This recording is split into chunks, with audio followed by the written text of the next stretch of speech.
Nakakaiyak! Pero true ha, isang kilalang beauty queen turned actress ang na-hurt at umiyak matapos siyang pagsabihan ng isang panay na wala siyang acting skills at tila hindi bagay sa industriya. Dahil dito, hindi napigilan ng aktres ang kanyang emosyon at lumayo saglit para umiyak.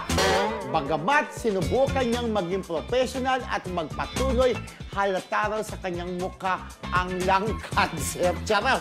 Halata raw sa kanyang mukha ang lunggot! Di ba? Di ba? Lunggot! Parang pinya may lung cancer tuloy. Di ba? Nangyari yan sa isang event. Kasi naputol po paliwanag natin, kaya tayo natawa.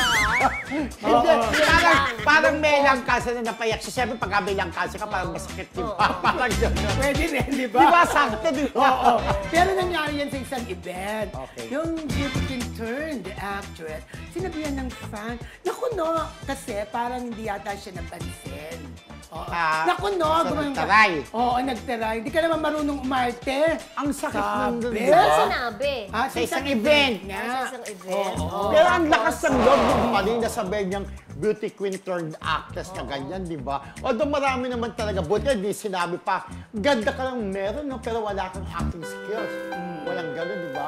Dear Charo, Charo, patawarin mo ang wala paling talagang acting ang beauty queen turned actress na ito. Minsan, marami nakakapagod. Oh, may magkakala. mang tanggapin. Oo. Ang beauty Pero queen totoo. turned actress na ito, hindi Yes. na siya masasabing baguhan. Okay. Yan ang clue ha.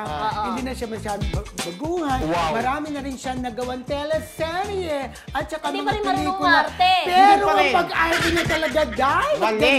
At hindi pa siya naging best actress o supporting actress, di ba? Yes, oo. Talagang hanggang ganda lang siya meron. Oh, dear Charo, kailan kaya gagaling sa pag-arte ang beauty queen turned actress na ito? Masakit mang tanggapin.